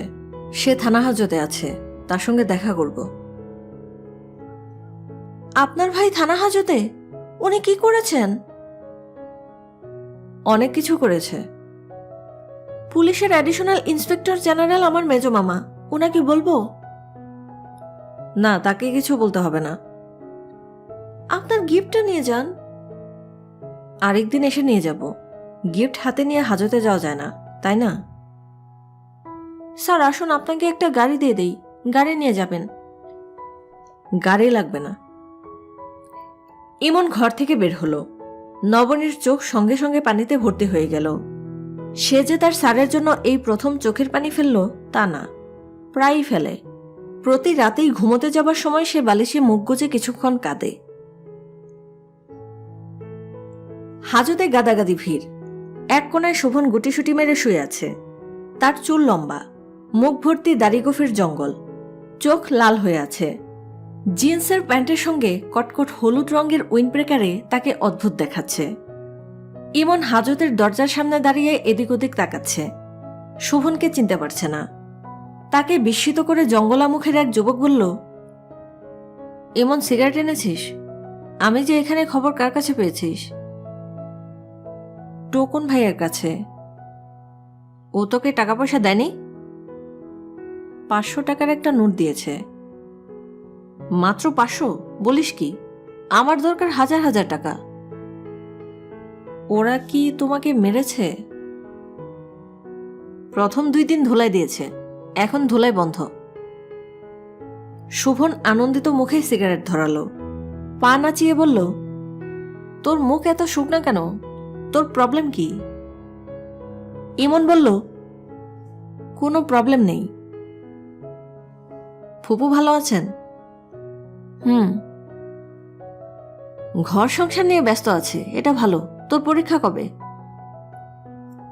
7 তারিখ থেকে শুরু হচ্ছে। প্রিপারেশন কেমন? ভালো। শোভনের সিগারেট শেষ হয়েছে। সে আরেকটা সিগারেট ধরালো। ইমন দাঁড়িয়ে আছে চুপচাপ। অন্য হাজতিরা শুরুতে কথাবার্তা শুনছিল, এখন আগ্রহ হারিয়ে ফেলেছে। মাঝে মাঝে তারা তৃষ্ণার্ত চোখে তাকাচ্ছে শোভনের সিগারেটের দিকে। তাদের আগ্রহ সীমাবদ্ধ হয়ে এসেছে। শোভন বলল, ইমন। এবারও নিশ্চয়ই ফার্স্ট সেকেন্ড হবি? হব। ভালো ভালো, ভেরি গুড। ইমন বলল, এরা কি তোমাকে হাজতেই রাখবে? শোভন বলল, নিয়ম নাই, জেল হাজতে পাঠানোর কথা, পাঠাচ্ছে না। নিয়ম কানুন সব কাগজে কলমে, তুই মাঝে মাঝে এসে খোঁজ নিয়ে যাবি। আর শোন, জিনিসটা সাবধানে রাখবি। আচ্ছা। কখনো হাতছাড়া করবি না, সচরাচর এইসব জিনিস পাওয়া যায় না। যদি ছাড়া পাই জিনিসটা লাগবে। ব্যাপারীকে শিক্ষা দেব, জন্মের শিক্ষা। ইমন বলল, ব্যাপারী কে? আব্দুল কুদ্দুস ব্যাপারী। ওই হারামজাদা আমাকে ধরিয়ে দিয়েছে। হারামির বাচ্চাকে আমি শিয়ালের শিং দেখাবো। হারামি দেখবে শিয়ালের শিং কেমন, হরিণের মতো ডালপালাওয়ালা নাকি গরুর মতো প্লেন। ইমন চুপ করে রইল। শোভন গলা নামিয়ে বলল, ভয় পাস না, ভয়ের কিছু নেই। তোর কাছে এই জিনিস আছে, এটা কেউ সন্দেহ করবে না। মা কেমন আছে? ইমন বলল, জানি না, অনেকদিন যাই না। যাস না কেন? মাঝে মধ্যে যাবি। মা কি জানে আমি ধরা খেয়েছি? মনে হয় জানেন না। না জানলেই ভালো। নষ্ট ছেলেপুলে সম্পর্কে যত কম জানা যায় ততই ভালো। ইমন বলল, তোমার কেস আদালতে কবে যাবে? দেরি আছে, পুলিশকে আগে কেস সাজাতে হবে। পুলিশের এত সময় কোথায়? তাদের সব গুছিয়ে আনতে 2 বছর সময় লাগবে। এই 2 বছরে কত কি হবে! আলামত হারিয়ে ফেলবে, সাক্ষী ট্যাপ খেয়ে যাবে, ফাইল খুঁজে পাওয়া যাবে না। ইমন কিছুক্ষণ ইতস্তত করে বলল, তুমি কি খুন করেছ? শোভনের দ্বিতীয় সিগারেটটিও শেষ হয়েছে। শিকের বাইরে সিগারেট ছুঁড়ে ফেলে দিয়ে সে আরেকটি সিগারেট হাতে নিল, ধরালো না। ইমনের ধারণা হলো শোভন প্রশ্নের উত্তর দেবে না। প্রশ্নের উত্তর না দেওয়াও এক ধরনের উত্তর। তবে ইমনের ধারণা ভুল প্রমাণ করে শোভন বলল, খুন করেছি, একা করিনি, সঙ্গে আরও লোকজন ছিল। এইসব নিয়ে তুই মাথা ঘামাবি না, সবই কপালের লিখন। যার কপালে যা লেখা থাকে তাই হয়। যা, চলে যা। গভীর রাতে সোরাইয়ার ঘুম ভেঙে গেল। কোনো কারণ ছাড়াই তিনি ধর্মর করে উঠে বসলেন। তার কাছে মনে হলো বাড়িঘর একটু যেন দুলছে, ঘরের পর্দা কাঁপছে। ভূমিকম্প নাকি? ইমনকে ডাকতে যাবেন, তখন তার শরীর জমে গেল। বিছানায় সুপ্রভা শুয়ে আছে, কুণ্ডলি পাকিয়ে ঘুমোচ্ছে, ছোটবেলার মতো করে ঘুমোচ্ছে। বুড়ো আঙ্গুল মুখের ভেতর, আঙ্গুল চুষছে। বড় হয়েও এই অভ্যাস যায়নি, কত মার খেল এই জন্য। সুরাইয়া ভাঙা গলায় ডাকলেন, ইমন, ইমন। গলা দিয়ে স্বর বের হচ্ছে না। তিনি ফুসফুসের সমস্ত শক্তি একত্র করে ডাকলেন, ইমন, ইমন। তিনি সুপ্রভার উপর থেকে দৃষ্টি ফেরাতে পারছেন না। মেয়েটা ঘুমোচ্ছেও না। এই তো চোখ মেলে আবার চোখ বন্ধ করল। সুপ্রভা কোত্থেকে এলো? দরজায় ধাক্কা পড়ছে, ইমনের গলা শোনা যাচ্ছে, মা, কি হয়েছে? দরজা খোলো, দরজা খোলো মা। সুরাইয়া খাট থেকে নামলেন, মেঝেতে পড়ে যাচ্ছিলেন। দেয়াল ধরে নিজেকে সামলালেন। কোনো রকমে দরজার কাছে গেলেন, আবারও তাকালেন খাটের দিকে। ওই তো সুপ্রভা, পা গুটিয়ে শুয়েছিল, এখন পা সোজা করেছে। মা, দরজা খোলো। সুরাইয়া দরজা খুললেন। ইমন বলল, কি হয়েছে? সুরাইয়া তাকালেন খাটের দিকে। খাট শূন্য, সেখানে কেউ শুয়ে নেই। ইমন বলল, কি হয়েছে? সুরাইয়া ক্ষীণ গলায় বললেন, ভয় পেয়েছি। ভয় পেয়েছ? কেন? মনে হচ্ছিল ভূমিকম্প হচ্ছে। মা, শুয়ে থাকো, ভূমিকম্প হচ্ছে না। তুই আমার সঙ্গে ঘুমো। ইমন বিরক্ত গলায় বলল, পাগলের মতো কথা বলো না তো মা। পাগলের মতো কথা কি বললাম? ছেলে মার সঙ্গে ঘুমোতে পারবে না? একটা জোয়ান ছেলে মার সঙ্গে শুয়ে থাকবে, এটা কেমন কথা? মার কাছে ছেলে সবসময় ছেলে। তোমার সঙ্গে ডিবেট করতে ভালো লাগছে না মা, তুমি ঘুমাও। আমি যাচ্ছি। এরকম বিরক্ত গলায় কথা বলছিস কেন? তোর বাবা তো জীবনে কখনো আমার সঙ্গে এরকম বিরক্ত গলায় কথা বলেনি। বাবা যদি এখন থাকতো তাহলে আমার চেয়ে অনেক বেশি বিরক্ত হতো। তুমি আগে যেমন ছিলে এখন তেমন নেই, তুমি বদলে গেছো। আমাকে ধমকাচ্ছিস কেন? ধমকাচ্ছি না, তোমাকে ধমকাবো এত সাহস আমার নেই। ইমন চলে গেল। সুরাইয়া আবারও ভয়ে ভয়ে খাটের দিকে তাকালেন। না, খাটে কেউ নেই। তিনি স্বস্তির নিঃশ্বাস ফেলে রান্নাঘরের দিকে রওনা হলেন। পানির পিপাসা হয়েছে, পানি খাবেন। মাথা দপদপ করছে। নারিকেল তেলের সঙ্গে পানি মিশিয়ে মাথায় দিতে হবে। ঘরে কি নারিকেল তেল আছে? মনে করতে পারছেন না। সুরাইয়া পানি খেলেন, মাথায় পানি দিয়ে চুলা ধরালেন। বাকি রাতটা তিনি জেগেই কাটাবেন। একা একা বিছানায় ঘুমোতে যাবার মতো সাহস তার নেই। চা নিয়ে বসার ঘরে চলে যাবেন। মোটাসোটা দেখে একটা গল্পের বই নিয়ে বসতে পারলে ভালো হতো। গল্পের বই কি আছে? ইমনের কাছে থাকতে পারে। সুরাইয়া ইমনের জন্যও এক কাপ চা বানালেন। মনে হয় খাবে না, না খেলে তিনি নিজেই পরে গরম করে খেয়ে নেবেন। ইমনের ঘরের দরজায় কড়া নাড়তেই ইমন দরজা খুলল। সুরাইয়া বললেন, চা খাবি? ইমন কোনো কথা না বলে চায়ের জন্য হাত বাড়ালো। সুরাইয়া বললেন, তোর কাছে কোনো গল্পের বই আছে? এত রাতে গল্পের বই দিয়ে কি হবে? রাতে আর ঘুমোতে যাব না, এই জন্য। ভূমিকম্পের ভয়ে জেগে থাকবে? ভূমিকম্প না, অন্য ব্যাপার। অন্য ব্যাপারটা কি? সুরাইয়া ছেলের ঘরের বিছানার উপর চায়ের কাপ নিয়ে বসতে বসতে বললেন, হঠাৎ ঘুম ভেঙে দেখি বিছানার উপর সুপ্রভা ঘুমোচ্ছে। ইমন বলল, এটা তো নতুন কিছু না মা। একসময় তুমি দেখতে বাবা তোমার পাশে ঘুমোচ্ছে, এখন দেখছো সুপ্রভাকে। সুরাইয়া বললেন, তোর বাবাকে দেখে কখনো তো ভয় পেতাম না, সুপ্রভাকে দেখে ভয় পেয়েছি। সুপ্রভাকে আজই কি প্রথম দেখলে মা, নাকি আগেও দেখেছ? সুরাইয়া জবাব দিলেন না। তিনি অন্য একটা ব্যাপার নিয়ে ভাবছেন। ব্যাপারটা ছেলেকে এই মুহূর্তে বলা ঠিক হবে কিনা বুঝতে পারছেন না। সুরাইয়া লক্ষ্য করলেন তিনি ছেলেকে কিছুটা হলেও ভয় পান। আশ্চর্য, নিজের পেটের ছেলেকে তিনি ভয় পাচ্ছেন। ওই তো সেদিন এইটুকু ছিল, সিঁড়ি দিয়ে একা নামতে পারত না, কেমন পা লেসড়ে নামত। সুরাইয়া বললেন, ইমন। বলো। সুরাইয়া বললেন, মুন্নি মেয়েটাকে তুই দেখেছিস না, মাঝে মাঝে আমার সঙ্গে রাতে এসে থাকে? মেয়েটাকে তোর কেমন লাগে? ভালো। শুধু ভালো না, মেয়েটা আসলে খুবই ভালো। তুই তো তার সঙ্গে কথা বলিসনি, কাজেই তুই জানিস না। আমার সঙ্গে অনেক কথা হয়, আমি জানি। মেয়েটা তোকে খুব পছন্দ করে। পছন্দ করলে তো ভালোই। তোর সঙ্গে মেয়েটার বিয়ে হলে ভালো হতো। ভালো হতো কেন? ভালো একটা মেয়ে, এই জন্যই ভালো হতো। মেয়েটাকে তোমার যত ভালো মনে হচ্ছে সে তত ভালো না, কাছুয়া টাইপ মেয়ে।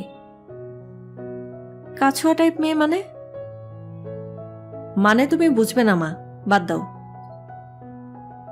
আমি বুঝবো না? আর তুই সব বুঝে বসে আছিস? এত তাড়াতাড়ি এত লাইক কিভাবে হয়ে গেলি? তোর বাবা তো এত লাইক ছিলেন না।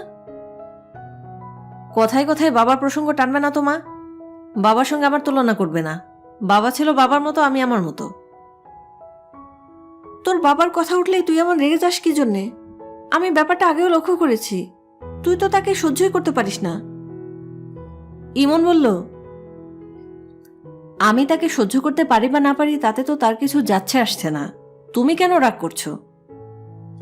সুরাইয়া বললেন, এখন তো তোর বাবার কিছু যাচ্ছে আসছে না, কিন্তু যখন সে ফিরে আসবে, আমাদের সঙ্গে থাকবে, তখন তো যাবে আসবে।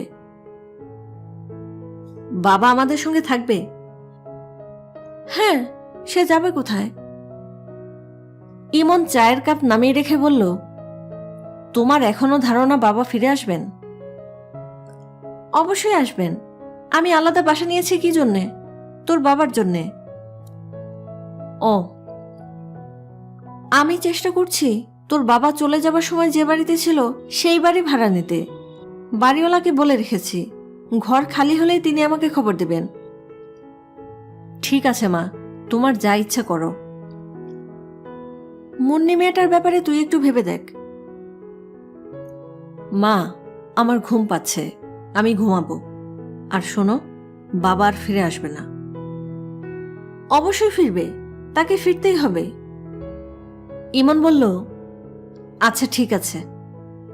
সুরাইয়া বললেন, তোর বাবা ফিরে আসবে শুনে তুই মনে হয় বিরক্ত হচ্ছিস। ইমন বলল, মোটেও বিরক্ত হচ্ছি না মা, আমার আনন্দ হচ্ছে। তোকে তো চিনতেই পারবে না, এতটুকু ছেলে রেখে গিয়েছিল, ফিরে এসে দেখবে এত বড় জোয়ান ছেলে। ইমন তার মার হাসি মুখের দিকে তাকিয়ে মনে মনে দীর্ঘ নিঃশ্বাস ফেলল। ইমনের ঘুম আসছে না, মার সঙ্গে কথা বলে মাথা কেমন জানি করছে, চোখ জ্বালা করছে। একবার ঘুম আসবে না জানা হয়ে গেলে বিছানায় শুয়ে থাকা খুব কষ্টকর হয়। ইমন বিছানা ছেড়ে উঠে পড়ল। বাকি রাতটা জেগেই কাটাতে হবে। চিঠি লিখলে কেমন হয়? ছোট চাচাকে একটা চিঠি লেখা যায়, তবে তিনি আবারও ঠিকানা বদলেছেন। চিঠি লিখলেও পাঠানো যাবে না। অবশ্য চিঠি লিখলে যে পাঠাতেই হবে এমন তো কথা নাই। চিঠি লেখাটাই প্রধান, পাঠানোটা প্রধান না। আচ্ছা, সুপ্রভাকে একটা চিঠি লিখলে কেমন হয়? সুপ্রভা কোনোদিন পড়তে পারবে না, আবার পড়তেও তো পারে। জগৎ রহস্যময়, সেই রহস্যময় জগতে অনেক কিছুই ঘটতে পারে। সে চিঠি লেখার সময় অশরীরী সুপ্রভা হয়তো উকি দিয়ে দিয়ে পড়বে, নিজের মনে পড়বে। আচ্ছা, তারও কি মাথা খারাপ হয়ে যাচ্ছে? ইমন কাগজ কলম নিয়ে বসল। সম্বোধন কি হবে? প্রিয় সুপ্রভা? না, প্রিয় লেখার দরকার নেই। যে প্রিয় তাকে প্রিয় সম্বোধন করার প্রয়োজনটা কি? আমরা যখন অপ্রিয় কাউকে চিঠি লিখি তখন কি লিখি অপ্রিয় করিম বা অপ্রিয় রহিম? ইমন কাগজের উপর ঝুঁকে পড়ল। চিঠিটা এমন করে লিখতে হবে যেন সুপ্রভা পড়ে মজা পায়। আচ্ছা, এইসব সে কি ভাবছে? সুপ্রভা পড়বে কিভাবে যে মজা পাবে? সুপ্রভা, তুই কেমন আছিস? মনের আনন্দে খুব ঘুরে বেড়াচ্ছিস, চিন্তা নেই, ভাবনা নেই, স্কুলের ঝামেলা নেই। তোর কথা খুব মনে হয়। আমি যখনই একা থাকি তখনই দুজন মানুষের কথা মনে হয়, একজন ছোট চাচা আর একজন তুই। আর যখন অসুখ বিসুখ হয় তখন ছোট চাচা না, তখন শুধু তোর কথা মনে হয়। তোর যে অভ্যাস ছিল অসুখ হয়ে বিছানায় পড়ে গেলেই গল্পের বই পড়ে শোনানো, অসুখের সময় কিছু ভালো লাগে না, মাথায় যন্ত্রণা হয়, তখন কি আর গল্প শুনতে ভালো লাগার কথা? আমার কখনো ভালো লাগতো না। তুই এত আগ্রহ করে গল্প পড়ে শোনাতে বলে চুপ করে থাকতাম। কয়েকদিন আগে জ্বরে পড়েছিলাম, গায়ে হামের মতো গোটা গোটা কি যেন বের হয়েছিল, মাথায় তীব্র যন্ত্রণা। তখন তোর কথা খুব মনে পড়ছিল। এখন আমাদের খবর বলি। শোভন ভাইয়াকে পুলিশ ধরে থানা হাজতে আটকে রেখেছে। আমি প্রায়ই তাকে দেখতে যাই, সিগারেট দিয়ে আসি। শোভন ভাইয়া একদিন হঠাৎ বললেন তোকে নাকি স্বপ্ন দেখেছেন। স্বপ্নটাও অদ্ভুত। তিনি হাজতে কম্বল মুড়ি দিয়ে শুয়ে আছেন, মশার হাত থেকে বাঁচার জন্য নাকমুখ সব কম্বলে ঢাকা। হঠাৎ কে যেন টান দিয়ে কম্বল সরালো। তিনি জেগে উঠে দেখলেন তুই। তিনি বললেন, সুপ্রভা, তুই এখানে কেন? হাজতে এসেছিস কি মনে করে? তুই হাসতে হাসতে বললি, তোমাকে দেখতে এসেছি। শোভন ভাইয়া দারুণ রেগে গিয়ে বললেন, তুই তোর বিশ্রী অভ্যাসটা বদলা, যেখানে সেখানে উপস্থিত হবি। তুই একটা বাচ্চা মেয়ে, হাজতে তুই আসবি কেন? তখন তুই বললি, তোমাকে নিতে এসেছি ভাইয়া, এসো আমার সঙ্গে। তিনি বললেন, এরা আমাকে যেতে দেবে না। তুই বললি, অবশ্যই যেতে দেবে, আমার হাত ধরো। তিনি তোর হাত ধরতেই স্বপ্ন ভেঙে গেল। স্বপ্নটা সুন্দর, কিন্তু তার কাছে মনে হলো তিনি একটা ভয়ঙ্কর স্বপ্ন দেখেছেন। এটা নাকি মৃত্যু স্বপ্ন। কোনো মৃত মানুষ যদি স্বপ্নে দেখা দিয়ে হাত ধরতে বলে এবং সেই হাত যদি ধরা হয়, তাহলে ধরেই নিতে হবে অবধারিত মৃত্যু। সুপ্রভা, তুই কি জানিস শোভন ভাইয়া এবং টোকন ভাইয়া তোকে অসম্ভব ভালোবাসে? তোর কথা উঠলেই তাদের চোখে পানি আসে। আশ্চর্য কাণ্ড, তোর দেখি তলে তলে সবার সঙ্গেই খাতির ছিল। সবাই তোকে এত পছন্দ করে কেন? রহস্যটা কি? আমাকে কিন্তু কেউ তেমন পছন্দ করে না, এটা ছোটবেলা থেকেই দেখে আসছি। ছোটবেলায় কেউ আমাকে খেলতে নিত না। তুই শুনে খুব অবাক হবি, স্কুলের সব ছেলেরা একবার কোনো কারণ ছাড়াই আমাকে মাটিতে ফেলে মেরে প্রায় ভর্তা বানিয়ে ফেলেছিল। শেষে আমাদের জিওগ্রাফি স্যার ছুটে এসে আমাকে উদ্ধার করেন। এখন ইউনিভার্সিটিতে পড়ছি, এখানেও একই সমস্যা। ফার্স্ট ইয়ার থেকে সেকেন্ড ইয়ারে ওঠার সময় ভাইবা পরীক্ষা হয়। ভাইবায় আমাকে যেসব প্রশ্ন করা হয়েছিল তার প্রতিটি প্রশ্নের উত্তর আমি দিয়েছি, তারপরেও নম্বর পেয়েছি মাত্র 50, অথচ অন্যরা 70-75 পেয়েছে। ও তোকে তো বলা হয়নি, ফার্স্ট ইয়ার থেকে সেকেন্ড ইয়ারে ওঠার পরীক্ষায় আমি খুব ভালো করেছি। থিওরি পরীক্ষায় প্রতিটাই খুব ভালো করেছি। স্যাররা এখন মনে হয় আমাকে ভাইবায় কম নাম্বার দেওয়ার জন্য নিজেরাই লজ্জিত। স্যারদের ধারণা আমি রেকর্ড নাম্বার নিয়ে পাশ করব। আমার সেরকম ধারণা না।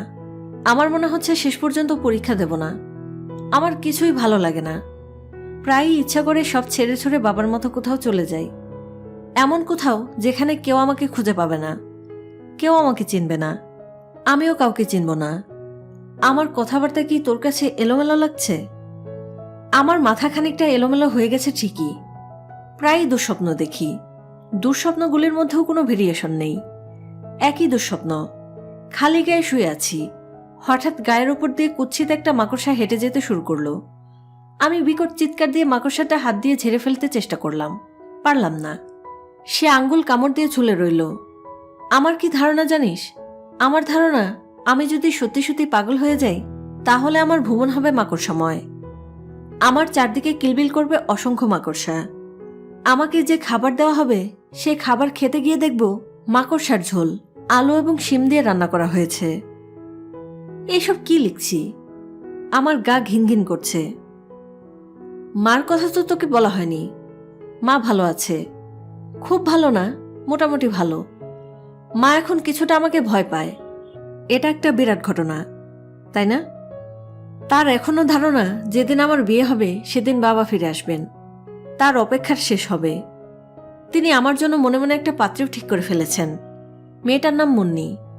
মার ধারণা, এই পৃথিবীতে মুন্নির মতো ভালো মেয়ের জন্ম হয়নি। আমার ধারণা অবশ্য সেরকম না। নানা রকম দুঃখ কষ্ট বঞ্চনার ভেতর দিয়ে সে বড় হয়েছে বলে তার ভেতর বেশ কিছু ধাপ্পাবাজি ঢুকে গেছে। এই জাতীয় মেয়েদের প্রধান ঝোঁক থাকে মানুষকে পটানো। মাকে সে ইতিমধ্যে পটিয়ে ফেলেছে। খুব শিগগিরই সে আমাকে পটানোর একটা চেষ্টা চালাবে বলে আমার ধারণা। আচ্ছা সুপ্রভা, তুই কি নবনীর কথা জানিস? তোকে কি মিতু নবনী সম্পর্কে কিছু বলেছে? মনে হয় বলেনি। মিতু আবার কাউকেই কিছু বলে না, সব কথা পেটে রেখে দেয়। নবনীকে আমি অঙ্ক শেখাই। আমাদের এক স্যার এই প্রাইভেট টিউশনিটা আমাকে জোগাড় করে দিয়েছেন। হুলস্থুল টাইপের বড় লোকের মেয়ে, চেহারা জাপানি পুতুলের মতো, ভাবভঙ্গিও পুতুলের মতো। একমাত্র মেয়ে হলে যা হয়, আহ্লাদ না করে কোনো কথা বলতে পারে না। আমি যদি তাকে জিজ্ঞেস করি অঙ্কটা বুঝতে পেরেছ, সে কিছুক্ষণ এলোমেলোভাবে হাসবে, তারপর টেনে টেনে বলবে জানি না।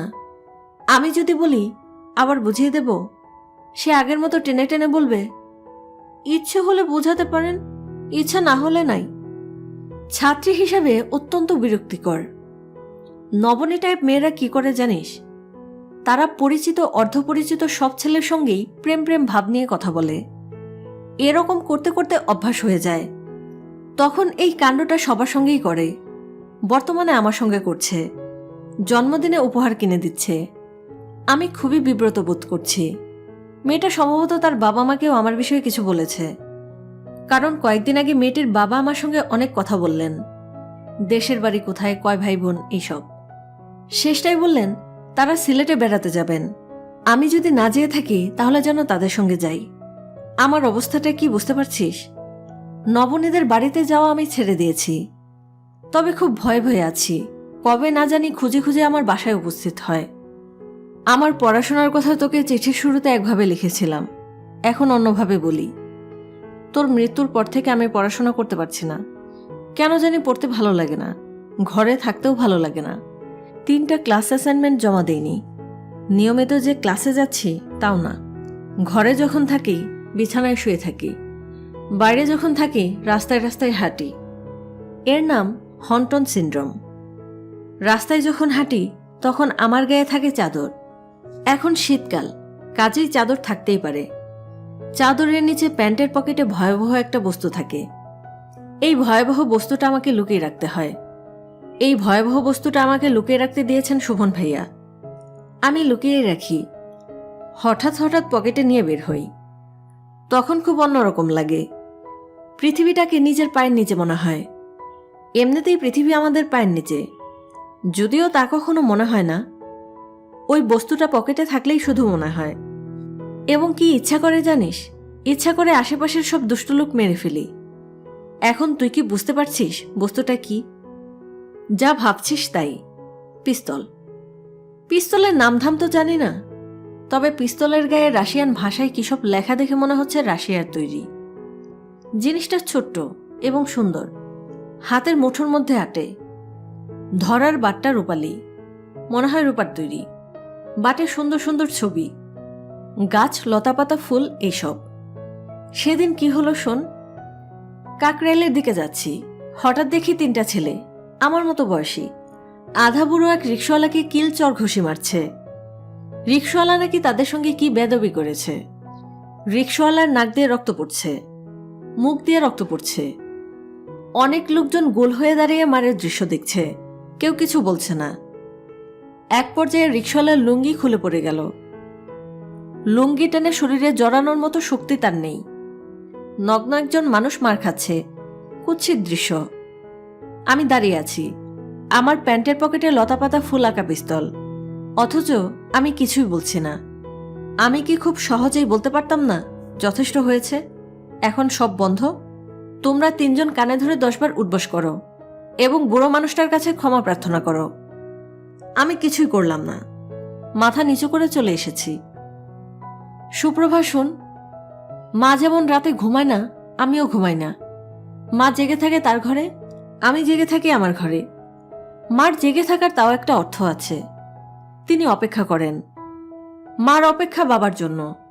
আমি তো কোনো কিছুর জন্য অপেক্ষা করি না। রাত জেগে আমি অনেক কিছু ভাবি।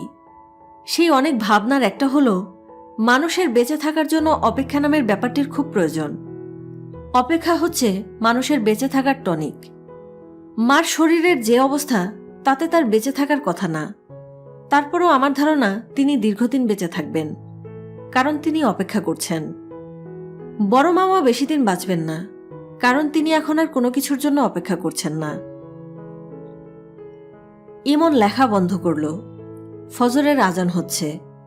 কিছুক্ষণের মধ্যেই চারদিক ফর্সা হতে শুরু করবে। দিনের আলোয় এই চিঠি লেখা যাবে না। ইমনের হাই উঠছে, ঘুম পাচ্ছে।